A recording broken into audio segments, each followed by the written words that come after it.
আসেন ওয়েলকাম। এতদিন পর্যন্ত আমেরিকার ধরনা হিন্দি 2000 আর স্থলযুদ্ধের জন্য তার 10,000। এগুলোর লগে এতদিন যুদ্ধ করছে ইরানের যেগুন রানিং ডিউটি করে এগুনে তার রিজার্ভ যে 10 লাখ, এই 10 লাখ নামার এসে এখন প্রত্যেক জায়গায় জায়গায় মোতায়েন করছে। রাশিয়ার খবর এখন জায়গায় জায়গায় মোতায়েন করছে। যদি আমেরিকা ফুরুস করে স্থলযুদ্ধে ঢুকি যায়, ঢুকি গেলে জায়গায় জায়গায় এখন মোতায়েন করে সে স্থলযুদ্ধে এখন রাখতে পারলে হুট করে ঢুকি যাবো 2টা-3টা বাজে আকস্মিক বিমান হামলা করি, বোম টোম মারি, বাস মানুষের আতঙ্ক সৃষ্টি করে দিয়ে তারা এনে বাইরে উঠে ঢুকি দেবো। এই ঢুকি গেলে মানে ওগুলো চারিদিক থেকে আটকালেন।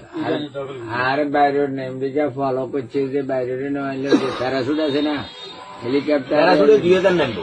প্যারাসুটে নেবে। এটা তো বলি যে প্যারাসুটে 2000 নামবে এবং এই 2000 প্রথমে প্যারাসুটে বিমান তো নামতে নামতে 2000 প্রথমে আক্রমণ করবো, এলোপাতাড়ি গুলি করবে, এগুনে যাতারা বোম মারিব, এরপরে যে এরা মাটিতে নামবো। প্যারাসুট যতক্ষণ আকাশে উড়ে ততক্ষণ এরা আকাশে ছায়ে যুদ্ধ করবে।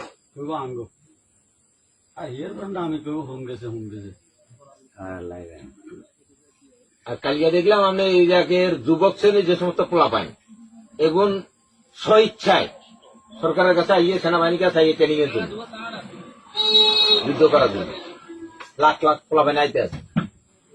আর হাতারা চিন্তা করছে আমার রাষ্ট্র যখন আমরা এনে এনে তো আমার ব্যস্ত আর করবি নাকি আমার দেশের মতন কি দল বাইজুন কে কোন দল হলে তো আমেরিকাতে নামলে তো আমার ব্যস্ত করি তো মরিজন যাম এনে তো বাসা বাসিনি হয়তো প্যারাসুটে নামি কোনটা কোন দল করে এটা টোকাইবনি। এদের যাই রবির কাস্টমার কেয়ারের নাম্বার কত কোথায় আছে?